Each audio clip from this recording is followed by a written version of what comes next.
إن الحمد لله نحمده ونستعينه ونستغفره ونعوذ بالله من شرور أنفسنا ومن سيئات أعمالنا من يهده الله فلا مضل له ومن يضلل فلا هادي له وأشهد أن لا إله إلا الله وحده لا شريك له وأشهد أن محمدا عبده ورسوله أما بعد فقد قال الله تعالى في القرآن العظيم والفرقان المجيد فأعوذ بالله من الشيطان الرجيم بسم الله الرحمن الرحيم رب اشرح صدري ويسر لي امري واحلل عقدة من لساني يفقهوا قولي رب يسر ولا تعسر ان اريد الا الاصلاح ما استطعت ما توفيق الا بالله عليه توكلت واليه انيب. قال تعالى يا ايها الذين امنوا اتقوا الله حق تقاته ولا تموتن الا وانتم مسلمون. وقال تعالى في آية أخرى يا أيها الناس اتقوا ربكم الذي خلقكم من نفس واحدة وخلق منها زوجها وبث منهما رجالا كثيرا ونساء واتقوا الله الذي تساءلون به والأرحام إن الله كان عليكم رقيبا. وقال تعالى في آية أخرى يا أيها الذين آمنوا اتقوا الله وقولوا قولا سديدا يصلح لكم أعمالكم ويغفر لكم ذنوبكم ومن يطع الله ورسوله فقد فاز فوزا عظيما. أيها الإخوان والأخوات أوصيكم وإياي أولا بتقوى الله. அளவில்லா கருணையாளன் நிகரில்லா அன்புடையவன் அல்லாஹ்வின் பெயரை கொண்டு ஆரம்பிக்கிறேன்.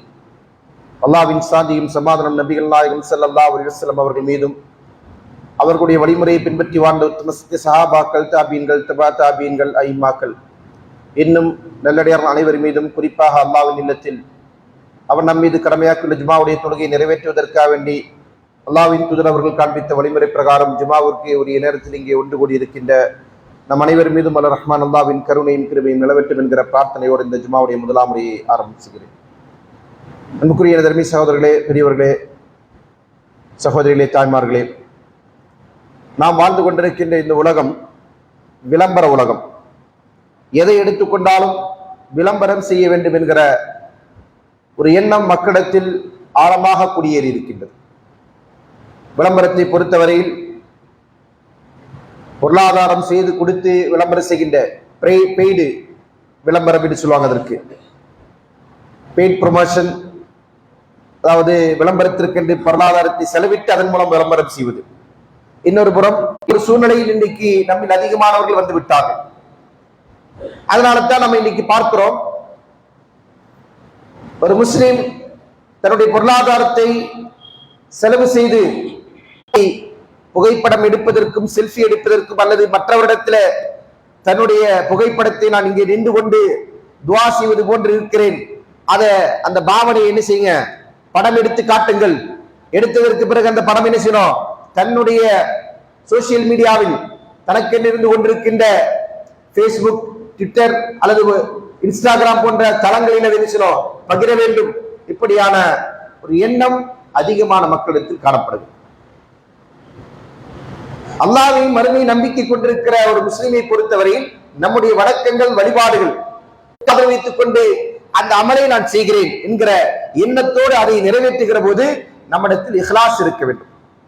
அது அல்லாஹ்விற்காக நிறைவேற்றுகிறேன், அதற்கான பாராட்டை, அதற்கான பரிசை அல்லாஹ் ரப்பல் ஆலமீன் ஒருவரிடம் மட்டுமே நான் எதிர்பார்க்கிறேன். என்ன, அவுதுல்லாஹ கஅன்னக தரா ஃபஇல்லம் தகுன் தராஹு ஃபஇன்னஹு யராக். நீங்கள் அல்லாஹ்வை வணங்குகின்ற போது அவனை நீங்கள் காண்பதை போன்று நீங்கள் வணங்க வேண்டும்.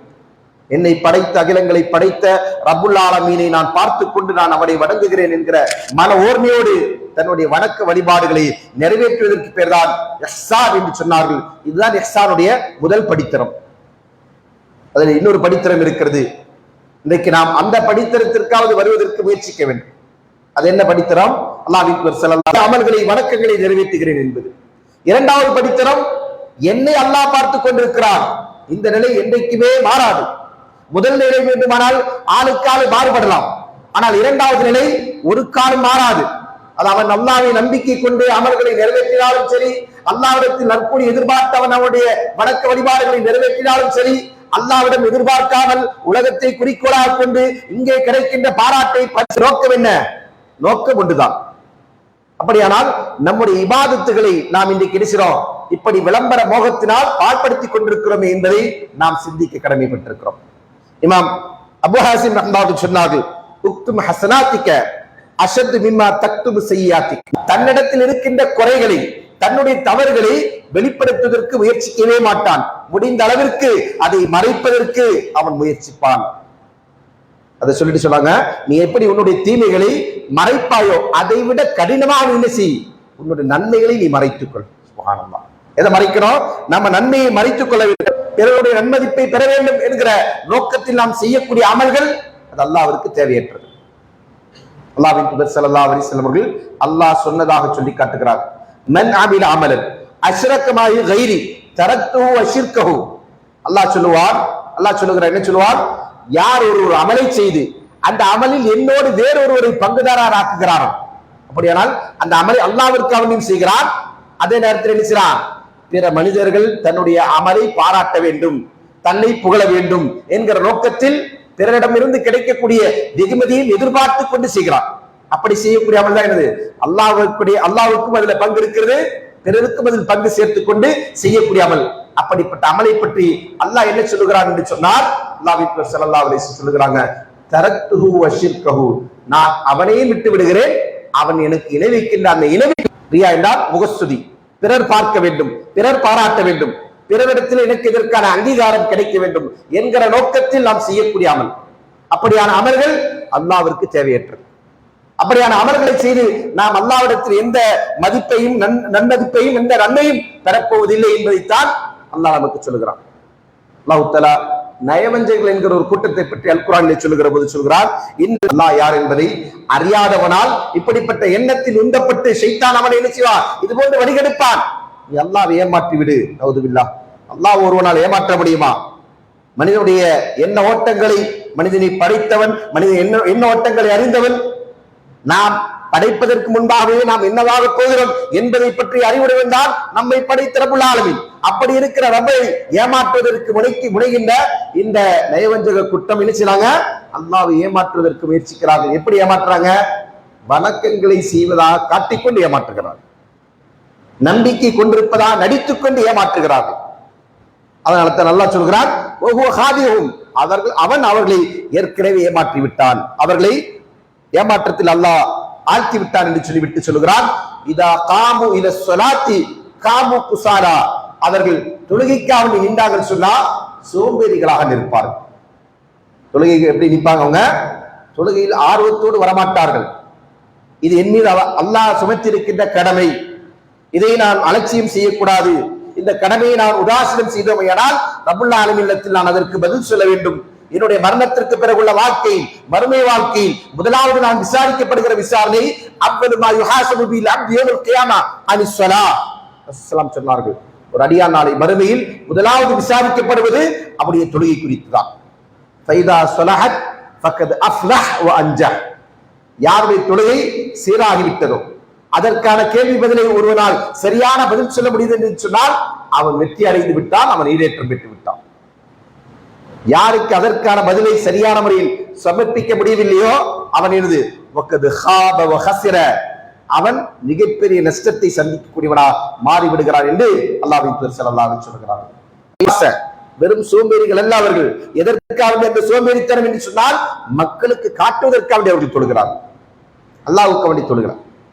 அல்லாஹ் என்னை பார்த்துக் கொண்டிருக்கிறான், நான் அல்லாஹ்வை பார்த்துக் கொண்டிருக்கிற ஓர்மையோடு இபாதத்தை நிறைவேற்ற வேண்டும். குறைந்தபட்சம் அல்லாஹ் என்னை பார்த்துக் கொண்டிருக்கிறானே, அதற்காக நான் இந்த வணக்கத்தை அல்லாஹ்விற்காக இஹ்லாஸான முறையில் கலப்படம் இல்லாமல் அவருடைய பொருத்தத்தை மட்டும் எதிர்பார்த்துக் கொண்டு நிறைவேற்ற வேண்டும் என்கிற உயர்ந்த எண்ணம் அவரிடத்தில் இல்லவே இல்லை. மாறாக என்ன எண்ணம் இருக்கிறது? நம்மளை சுற்றி எல்லாரும் யாரா இருக்கிறாங்க? முஸ்லிம்களாக இருக்கிறாங்க. அப்படியான எண்ணத்துல யார் தொழுகிறார்களோ அவர்கள் யார் இல்ல, அல்லாஹ்விற்காக தொழுகின்ற தொழுகையாளிகள் அல்ல.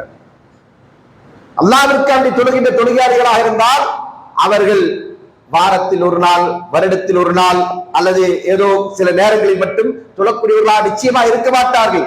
மாறா எப்படி தொழுவாங்க? அவங்க 5 நேரம் தொழுவார்கள். ஏனென்றால் முஸ்லிமின் மீது கடமை என்ன? 5 நேர தொழுகைதான் அல்லாஹ் தஆலா முஸ்லிமின் மீது கடமையாக்கி இருக்கிறான். முனாஃபிக்கின் மீது எத்தனை தொழுகை கடமை? முஸ்லிமின் மீது அல்லாஹ் தஆலா 5 நேர தொழுகையை கடமையாக்கி இருக்கிறான். அப்படியானால் முனாஃபிக்கின் மீது எத்தனை நேர தொழுகை கடமை? உனக்குதான் கடமை இல்லையே. அல்லாஹ்வை வணங்குவதாக இருந்தால் அவன் முஸ்லிக்கா இருந்தாலும் சரி, காஃபிரா இருந்தாலும் சரி, முஸ்லிமா இருந்தாலும் சரி, அவன் அல்லாஹ்வை வணங்குவதற்கு என்று வந்து விட்டால் அவனுடைய வாழ்க்கை என்ன செய்யணும்?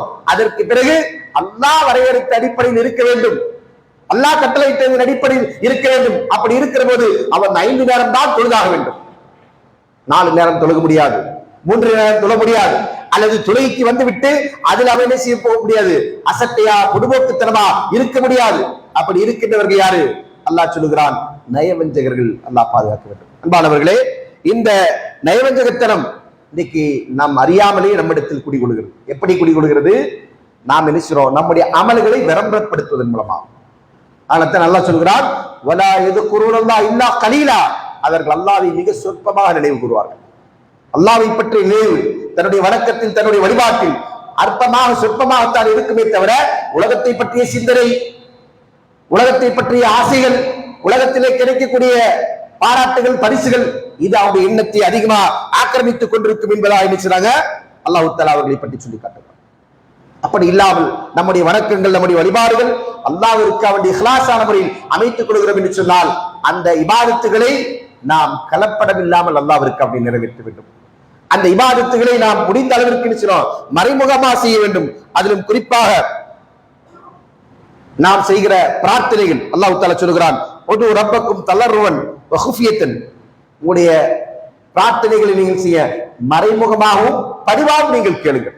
அல்லாஹ்விடத்துல பிரார்த்திக்கணும் சொன்னா அது எப்படி இருக்கணும்? பிரார்த்தனைகளும் மறைமுகமா இருக்கணும். ஆனா இன்னைக்கு பாருங்க, பிரார்த்தனைகள் என்று சொன்னால் எந்த விஷயத்திற்கு அவனை பிரார்த்திப்பதாக இருந்தாலும் அந்த பிரார்த்தனை அவர்களுக்கு ஸ்டேட்டஸ்ல இருக்கும். தன்னுடைய தேவை யாரிடத்துல கேட்கிறோம்? அல்லாஹ்விடத்துல கேட்கிறோம். அது எதற்கு நீங்க ஸ்டேட்டஸ்ல வைக்கிறீங்க? அதே போன்று ஒருவர் மரணித்து விட்டார், படிந்தவர்களா கேளுங்கள், அந்தரங்கமா கேளுங்கள். தூனல் ஜஹரி மினல் கௌலி, சப்தத்தை உயர்த்தி கேட்காதீர்கள் என்றெல்லாம் அல்லாஹ் கட்டளையிட்டு இருக்கிறான். ஆனா என்ன செய்யறாங்க இன்னைக்கு? பதிவுகள். சில பேருக்கு ஸ்டிக்கரை தூக்கி போடுறது முடிஞ்சிச்சு கடமை. துவா கேட்டாச்சா? துவா எங்க கேட்டோம்? ஸ்டிக்கரை ஃபார்வர்ட் பண்ணியாச்சு. ஏன்னா இன்னைக்கு விளம்பர உலகம் என்று சொன்னோம் அல்லவா, அந்த விளம்பரம் தான் வாழ்க்கையே. இப்படி விளம்பரம் தான் அமல்களாக, செயல்களாக மாறிக்கொண்டிருக்கிறதே தவிர உண்மையான செயல்கள் என்ன, எதை அல்லாஹ் நம்மிடமிருந்து அங்கீகரிக்கக்கூடிய அமல் என்பதை அறியாமல் நாம் நினைக்கிறோம் விளம்பர மோகத்திலே சிக்கொண்டு கொண்டிருக்கிறோம். அல்லாஹ் பாதுகாக்கணும். அன்பானவர்களே, இப்படியான காரணங்கள் நம்ம என்ன செய்கிறது? அல்லாஹ்வை விட்டு, அல்லாஹ்வுக்குரிய அமல்களை விட்டு நம்மை தூரமாக்கி கொண்டிருக்கிறது. இது நம்மை அலட்சியத்தில் ஆழ்த்தி கொண்டிருக்கிறது என்பதை நாம் மறந்துவிடக் கூடாது. அதே போன்று யாரும் பாராட்ட வேண்டும், யாரிடத்திலும் நாம் ஒரு கொடைவல்லல் என்று பேர் வாங்க வேண்டும் என்கிற எண்ணம் இல்லாமல் இஹ்லாஸோடு நாம் கொடுக்கின்ற ₹1 இருந்தாலும் சரி, அல்லாஹ்வுடைய பாதையில் நாம் செலவழிக்கிறோம் என்று சொன்னால் அதற்கு அல்லாஹ் என்ன செஞ்சிருக்கிறான்? நமக்கு என்ன நன்மை வாக்களித்திருக்கிறான்? மஸலுல் லதீன யுன்ஃபிகுன ஃபீ ஸபீலில்லாஹி யம்பாலு. யார் அல்லாஹ்வுடைய பாதையில் தன்னுடைய செல்வங்களை செலவு செய்கிறார்களோ அவர்களுக்கான உதாரணம் கமஸலி ஹப்பா, ஒரு தானியத்தை போன்றது. அம்பத்தத் சபா சனாபில, அது என்ன செய்கிறது? 7 கதிர்களை முளைப்பிக்கிறது. அதுல ஒவ்வொரு கதிர்களும் என்ன செய்கிறது? 100 தானியம். இன்றைக்கு அந்த பாராட்டையும் பரிசையும் பெறுவதற்காக வேண்டி செய்கின்ற தர்மங்கள் தான் எப்படி மாறிடுச்சு? விளம்பரங்களா மாறிடுச்சு. ஒருத்தர் கொடுக்கிறாரா, வலது கை கொடுப்பது இடது கைக்கு தெரியக்கூடாது. அதான் ரசூலுல்லாஹி ஸல்லல்லாஹு அலைஹி வஸல்லம் சொன்ன தர்மத்துடைய ஆகச்சிறந்த அழகிய வழிமுறை. அதை செய்யறவங்களுக்கு தான் அல்லாஹ்வுடைய அர்ஷின் கீழ என்ன செய்யும்? நாளை மறுமையில் நிழல் கிடைக்கும். சொன்னாங்க, அர்ஷுடைய நிழலை பெறுவதற்கு தகுதியானவர் என்கிற அந்த கேட்டகரியில யாரு சொன்னாங்க? அவருடைய வலதுகரம் கொடுக்கின்ற தர்மம் இடதுகரத்திற்கே தெரியாது. அவ்வளவு என்ன செய்றாங்க? ரகசியமா அதை செய்கிறார் என்று சொன்னால் அவர் எப்படிப்பட்ட ஒரு நன்மையை பெறக்கூடியவர் என்று சொன்னால், எந்த நிலையும் இல்லாத மறுமை நாளிலே மனிதர்கள் எல்லாம் தங்களுடைய பாவத்திற்கேற்ப வேர்வையில் முங்கி குடித்துக் கொண்டிருக்கிற அந்த நேரத்தில் ரப்புல் ஆலமீன் அவருடைய அர்ஷின் கீழ் அவர்களுக்கு நிலை தர இருக்கிறார் என்று சொன்னாங்க. அதுல ஒருத்தர் யாரு? வலதுகரம் கொடுக்கின்ற தர்மம் இடதுகரத்திற்கு தெரியாது. அப்படி என்ன செய்றாங்க? ரகசியமாக்கி கொள்ளக்கூடியவர். அப்ப இதற்காக நம்ம இந்த கொடுக்கக்கூடிய தர்மங்களை விளம்பரப்படுத்திக் கொண்டிருக்கிறோம். விளம்பரப்படுத்துவது, அது வெளிப்படுத்துவது என்பது, விளம்பரப்படுத்துவது என்பது வேற, வெளிப்படுத்துவது என்பது வேற. வெளிப்படுத்துவது என்று சொன்னால் பிறரை தூண்டுவதற்காக வேண்டி. அதனால தான் அல்லாஹ் சொன்னா, நீங்க என்ன செய்யறது? நீங்க நீங்கள் தர்மங்களை வெளிப்படையாக செய்தால் அது நன்மை. எது வெளிப்படையாக செய்யறது? நான் கொடுப்பதை கண்டு பலரும் கொடுப்பதற்கு முன் வருவார்கள். அல்லாஹ்வின் தூதர் ஸல்லல்லாஹு அலைஹி வஸல்லம் அவர்கள் ஒரு முறை என்ன செய்றாங்க, மஸ்ஜித் அமர்ந்து கொண்டிருக்கிறாங்க. மஸ்ஜிதில சில மக்கள் வருகிறார்கள். அவருடைய தோற்றத்தை பார்த்து அல்லாஹ்வின் தூதர் கண் கலங்கி போனார்கள். காரணம் என்ன? அவர்கள் உடுத்து உடையுண்டி உண்ண உணவின்றி பஞ்ச பராரிகளாக வந்திருக்கிறார்கள். அதை பார்த்த ரசூலுல்லாஹி அவர்கள் கண் கலங்கி விட்டு அல்லாஹ்வை புகழ்ந்து அல்லாஹ்வை பெருமைப்படுத்தி விட்டு அந்த மக்களுக்கு மத்தியில் நினைச்சாங்க தான தர்மங்களை பற்றி எச்சரிக்கை செய்கின்ற வசனங்களை அறிவுறுத்துகிறார்கள், ஓதி காட்டுகிறார்கள். எல்லாரும் உட்கார்ந்து இருக்கிறாங்க. அந்த நேரத்தில் ஒரு சஹாபி நினைச்சாங்க, அவர் விரைந்து சென்று தன்னுடைய தோளில் ஒரு மூட்டை சுமந்து கொண்டு கொடுக்கிறார். அது மக்களுக்கு இருக்கக்கூடிய தயக்கம், யாரா செய்யட்டுமே அப்புறம் நான் செய்யறேன்னு, நான் முதல்ல செஞ்சு செய்ய பேரு வாங்க வேண்டாமே என்கிற அடிப்படையில் அவர்கள் கொள்ளக்கூடிய தயக்கம். அப்ப அப்படிப்பட்ட சூழ்நிலையில் ஒரு நபித்தோழர் என்ன செய்யறாரு, தானா முன் வந்து ஒரு மூட்டையை சுமந்து கொண்டு அல்லாஹ்வின் தோட்டத்தில் கொடுக்கிறார். ரசூலுல்லாஹி சொன்னாங்க, மன் சன்ன ஃபில் இஸ்லாமி சுன்னத்தன் ஹஸனத்தன் ஃபலஹு அஜ்ருஹா வ அஜ்ரு மன் அமில பிஹா பஅதஹு. யார் ஒரு இஸ்லாமில் நல்ல ஒரு வழிமுறை கற்றுத் தருகிறாரோ அவருக்கு அதற்கான கூலி இருக்கிறது. அவரை தொடர்ந்து அந்த அமலை யார் செய்கிறாரோ அவருடைய கூலி இருந்தும் அவர்களுக்கு பங்கு கிடைக்கும் என்று அந்த நேரத்தில் தான் ரசூலுல்லாஹி சொன்னாங்க. அதற்காண்டி நம்ம என்ன செய்வது, பிறரை தூண்டுவது, நன்மை செய்வதற்கு பிறரை தூண்டுவது என்கிற நோக்கத்திற்காக தவிர நாம் பாராட்டு பெற வேண்டும், பரிசு பெற வேண்டும் என்பதற்காண்டி அல்லது புகழ் பாடப்பட வேண்டும் என்பதற்காண்டி வெளிப்படையா தர்மம் செய்யக்கூடாது. அப்படியான தர்மங்கள் இஸ்லாம் என்ன செய்யல, அது நமக்கு நன்மை தரக்கூடியதாக ஆக்கவில்லை. அப்படியான தர்மங்களை நாம் செய்கிறோம் என்று சொன்னால் நாளை மறுமையில் அல்லாஹ் ஸல்லல்லாஹு அலைஹி சொல்கிறார்கள், ஜஸாஉல் முராயின், முகஸ்துதியாளர்களுக்கான கூலி. சுப்ஹானல்லாஹ். சஹீஹ் முஸ்லிமில் வருகின்ற நீண்ட ஒரு ஹதீஸ். முகஸ்துதியாளர்கள் யார் அல்லாஹ்விற்காக வேண்டி செய்ய வேண்டிய அமலை பிறருக்காக வேண்டி செய்கிறார்கள், பிறருடைய பாராட்டை எதிர்பார்த்து செய்கிறார்களோ அப்படி உள்ளவர்களுக்கு நாளை மறுமையில் என்ன கிடைக்கும் என்பதை பற்றி அல்லாஹ்வின் தூதர் ஸல்லல்லாஹு அலைஹி வஸல்லம் சொல்லுகிற போது, நாளை மறுமையில் முதலாவது நரக நெருப்பு மூட்டப்படுவது 3 நபர்களை குறித்து எழுத்துத்தான் என்று சொன்னார்கள். 3 நபர்கள் தான் முதல் நரகத்தினுடைய எரிகுள்ளங்களாக மாற இருக்கின்றார்கள் என்று சொன்னார். அதில் ஒருவர் யாரு? கற்றறிந்த மார்க்கத்தை கற்றறிந்த அறிஞர்.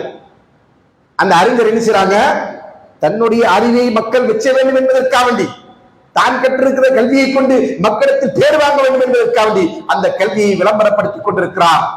அவர் நாளை மறுமையில் நரகத்தில் கிடப்பார். அல்லாஹ் பாதுகாக்க.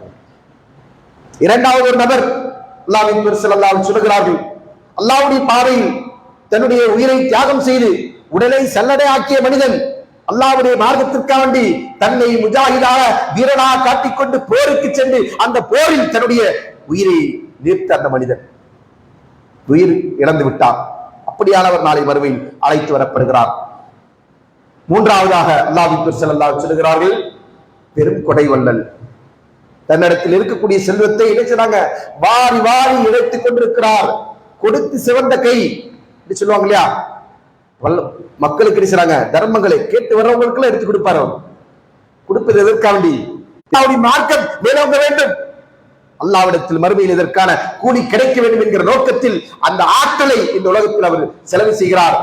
அப்படியானவர் நாளை மறுமையில் அதை கொண்டு சொர்க்கம் செல்வார். தன்னிடத்தில் இருக்கக்கூடிய பொருளாதாரம் அல்லாஹ்வுடைய திருப்தியை நாடி மறுமையில் இதற்காக அப்படி இருக்கக்கூடிய நியாமத்துகளை பெற்றிருக்கிற மனிதன் அதை என்ன செய்றான், உலகத்திற்காக செலவழித்து விடுகிறான். அவர்கள் 3 வரையும் அல்லாஹ் தஆலா அழைத்து விட்டு கேட்கிறான், உனக்கு நான் ஞானத்தை தந்தேன், என்ன செய்த? யா அல்லாஹ், உன்னுடைய பாதையில் அந்த கல்வியை பயன்படுத்தினேன் என்று அவன் சொல்லுவான். அல்லாஹ் சொல்லுகிறான், கதப்த, நீ பொய் சொல்லுகிறாய். வலாக்கின்னக ஃபஅல்த லியுகால இன்னக காரியுன், நீ ஒரு மிகப்பெரிய காரி, நீ பொய் சொல்லுகிறாய், நீ அதை செய்தாய். எதற்காண்டி?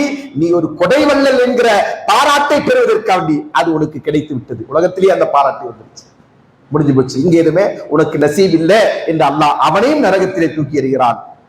அதே போன்றுதான் ஷஹீத தர்மங்களை செய்கின்ற மார்க்கத்திற்காக பொருளாதாரத்தை செலவழிக்கின்ற அத்தகைய நபர்களுக்கு நீ சிறந்த சேமிப்பை ஏற்படுத்து. இத ஒரு மலக்கு பிரார்த்திக்கிறான், மனிதர்கள் அல்ல. நாம் என்ன செய்றோம், 10 ரூபா 100 ரூபா ஒருத்தர் கொடுத்து எனக்கா துவா செய்யுங்க, அது கேட்க கூடாது. அப்படி ஒருத்தர் கொடுத்துட்டு தர்மம் செஞ்சு ஒருத்தர் கேட்டீங்கன்னு சொன்னா அது என்ன, நன்றியை எதிர்பார்க்கவில்லை, பிரதிபலனையும் எதிர்பார்க்கவில்லை. யார் சொல்லுவாங்க? மூமின்கள், சொர்க்கத்தை ஆசை கொள்ளுகின்றவர்கள், சொர்க்கவாசிகளாக விரும்புகின்றவர்கள், அவர்கள் சொல்லக்கூடிய பதில் தர்மங்களுக்கு பிறகு இதுவாக இருக்கும் என்று அல்லாஹ் சொல்லி காட்டுகிறான். அப்படியானால் நாம் என்ன செய்யக்கூடாது, நாம கொடுக்கக்கூடிய தர்மத்திற்காக வேண்டி, பொருளாதாரத்திற்காக வேண்டி, செய்யக்கூடிய சேவைகளுக்காக வேண்டி இந்த உலகத்தில் பாராட்டு எதிர்பார்க்க கூடாது, ரப்புல் ஆலமீனிடத்தில் எதிர்பார்க்க. அப்படி இருக்கிறவங்களுக்கு தான் அங்கே அல்லாஹ் நினைச்சான் வெகுமதி கொடுக்க இருக்கிறான். அதனால தான் மலக்கு நினைச்சாங்க அல்லாஹும் என்ன செய்வோம், கஞ்சன் வேண்டுமானால் செழிப்பா வாழலாம், மறுமையில கஞ்சனுக்கு ஏதாவது பாக்கியம் இருக்க போறதா? அவனுக்கு இருக்கக்கூடிய அத்தனை செல்வங்களையும் கொடுத்து அவன் நரகத்திலிருந்து தன்னை தற்காத்துக் கொள்ள முடியுமா என்று நாளை மறுமையில் அவன் அழுது புலம்பக்கூடிய காட்சிகளை பற்றி அல்லாஹ்வும் அல்லாஹ்வுடைய தூதர்கள் நமக்கு சொல்லி இருக்கிறார்கள். அப்ப அவருடைய செல்வம் அவனுக்கு கிடையாது, மறுமையில் எந்த பலனையும் தராது. அல்லாஹ் சொல்லுகிறான் அல்லவா, ஹலக்க அன்னி சுல்தானியா, என்னுடைய அதிகாரம் என்னை விட்டு இழந்து போட்டது, என்னுடைய செல்வம் என்னை விட்டு இழந்து விட்டது, எல்லாமே என்னை விட்டு நஷ்டமாகிவிட்டு என்று அவன் புலம்புவானே, அப்படிப்பட்ட நிலைதான் ஏற்படும். எனவே அன்பானவர்களே, நாம் செய்கிற தர்மங்கள் எதற்காண்டி? அல்லாஹ்வுடைய பொருத்தத்திற்காக. அப்படியே நான் உம்ராவில் இருக்கிறேன், நான் ஹஜ்ஜில் இருக்கிறேன் என்று, தவாஃபில் இருக்கிறேன் என்று வீடியோவும் ரீல்ஸ் எல்லாம் எடுத்து போறானே, அவன் இது வரைக்கும் செய்யாதது என்ன? தொழுகையில நிக்கிற போது நான் தொழுது கொண்டிருக்கிறேன் என்று இன்னும் சில செல்ஃபி போடல. அல்லாஹ் பாதுகாக்கணும். இந்த விளம்பர முகத்துடைய உச்சகட்டம் என்ன ஆகும்? நாளைக்கு அதான் கொண்டு வந்து விடும். ஏன்னா இப்பவே நம்ம மஸ்ஜிதுகள் என்ன செய்யறோம், வெறிச்சோடி பாக்குறோம் இல்லையா? மஸ்ஜிதுகள்ல பல வக்துகள்ல தொழுகைக்கு ஆட்கள் கிடையாது. அப்போ தொழுகக்கூடியவங்களே ரேர் ஆயிட்டாங்கன்னா அவங்களுக்கு என்னது, ஓ இந்த ஊர்லயே நாம மட்டும் தான் தொழுகையாளி, அப்ப நாம என்ன செய்யறோம், நாம செல்ஃபி போடாம வேற யார் போட போறா, நான் தான் தொழுகையாளி அப்படின்னு நினைச்சோம். செல்ஃபி போடக்கூடிய அந்த விளம்பர மோகம் அவர்களுக்கு அப்படி வந்துவிடும். அல்லாஹ் பாதுகாக்க வேண்டும். எனவே அன்பானவர்களே, நம்முடைய அமல்கள் நாம் அல்லாஹ்வுடைய பொருத்தத்தை நாடி, அல்லாஹ்வுடைய திருப்தி நாடி செய்கிறோம் என்று சொன்னால் அதை இயன்ற அளவுக்கு நம்ம என்ன செய்யணும், ரகசியமாக்கிக் கொள்ள வேண்டும்.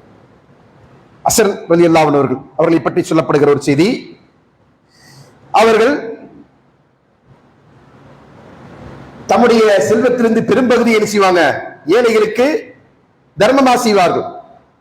எந்த அளவுக்கு என்று சொன்னால் அந்த தர்மங்களை அவர்கள் யாருக்குமே தெரியாமல் கொடுத்துக் கொண்டிருப்பார்கள்.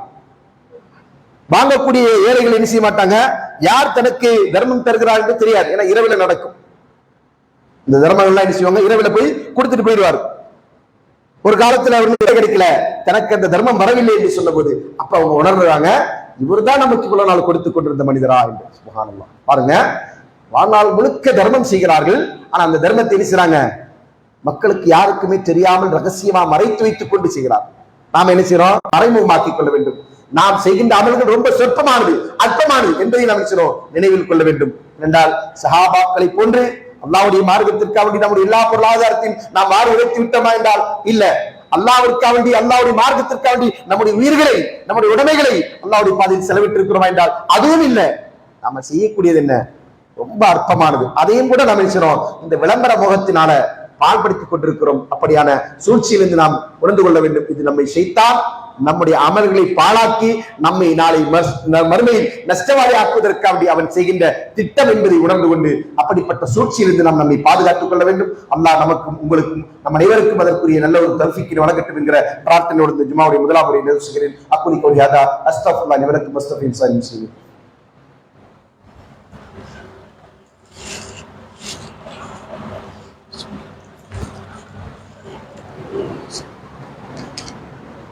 அல்ஹம்துலில்லாஹ் அஸ்ஸலாத்து வஸ்ஸலாமு அலா ரசூலில்லாஹ். அன்புக்குரியவர்களே, அல்லாஹ்வுடைய மார்க்கத்திற்கான பொருளாதார தேவை என்பது மிகப்பெரிய அளவில் இருந்து கொண்டிருக்கும். இன்றைக்கு நம்முடைய சமுதாயத்தில் மார்க்க பணி என்பது குறைந்து நலிவடைந்து கொண்டிருக்கிற ஒரு சூழல். எப்படி வட இந்தியாவில் மார்க்கத்துடைய பணிகளும் பிரச்சாரங்களும் எழுச்சி இல்லாமல் அது மிகப்பெரிய தெளிவாக இருந்து கொண்டிருக்கிறது. அதற்குரிய காரணம் என்ன, அந்த மக்களுடைய பங்களிப்பின்மை. அதே நிலை இன்றைக்கு நம்முடைய ஊர்களில் உருவாகி கொண்டிருக்கு. தாவா என்கிற பணியே நடக்கிறது இல்லை. தாவா என்கிற பணி நடப்பதே இல்லை. அங்கெல்லாம் நடக்க விடாம பண்ணிட்டான். இங்க நடக்கிறதுக்கு வாய்ப்பு இருக்கிறது. ஆனா நம்ம என்ன செய்றோம், அவரவர் அவரவருடைய வேலையை பார்த்துக் கொண்டு, அவரவருடைய பொருளாதாரத்தை பார்த்துக் கொண்டு, அதற்கே எங்களுக்கு நேரம் சரியா இருக்கு என்று சொல்லி இந்த கடமையை நாம் செய்றோம், அலட்சியம் செய்து கொண்டிருக்கிறோம். இது நாளை எப்படிப்பட்ட சூழ்நிலை உருவாக்கும் என்று சொன்னால், அந்த மக்கள் இன்றைக்கு எந்த நெருக்கடிகளை, எந்த இன்னல்களை சந்தித்துக் கொண்டிருக்கிறார்களோ அது போன்ற இன்னல்கள், நெருக்கடிகள் இந்த சமுதாயத்துக்கு ஏற்படக்கூடிய சூழல் உண்டாகும். அல்லாஹ் பாதுகாக்க வேண்டும். எனவே அன்பானவர்களே, நாம் அல்லாஹ் நமக்கு வழங்கி இருக்கின்ற அருக்குடைகளுக்கு நன்றி செலுத்துகிறோம் என்று சொன்னால் அதற்கு உரிய முறை என்னவென்றால் அல்லாஹ்வுடைய மார்க்கத்திற்கு நம்ம உதவி செய்யணும். இன் தன்சுருல்லாஹ் யன்சுருக்கும். நீங்கள் அல்லாஹ்விற்கு உதவி செய்தால் அல்லாஹ் உங்களுக்கு உதவி செய்வான். அல்லாஹ்வுக்கு உதவி செய்வதற்கான வழி என்ன, இந்த உலகத்தில் என்ன செய்யணும், அல்லாஹ்வுடைய இல்லங்கள் பாதுகாக்கப்பட வேண்டும். அல்லாஹ்வுடைய இல்லங்கள் பாதுகாக்கப்பட வேண்டும். இஸ்லாமிய மார்க்கத்தின் அடையாளங்கள் இந்த பூமியில் மேலோங்கி வைக்கப்பட வேண்டும். அதற்கான அழைப்பு பணிகள் நடைபெற வேண்டும். அல்லாஹ் நம் மீது, இந்த சமுதாயத்தின் மீது சுமத்திருக்கின்ற கடமைகள் என்னவோ அந்த கடமைகளை நாம் நினைச்சோம் தனிப்பட்ட முறையில், கூட்டான முறையில் எப்படி எல்லாம் முடியுமோ அப்படியான முறையில நம்ம அதை நிறைவேற்றும். அது நம்முடைய கடமை. அதை நடக்கிற சொன்னா எல்லாத்துக்கும் அடிப்படை என்ன? பொருளாதாரம்.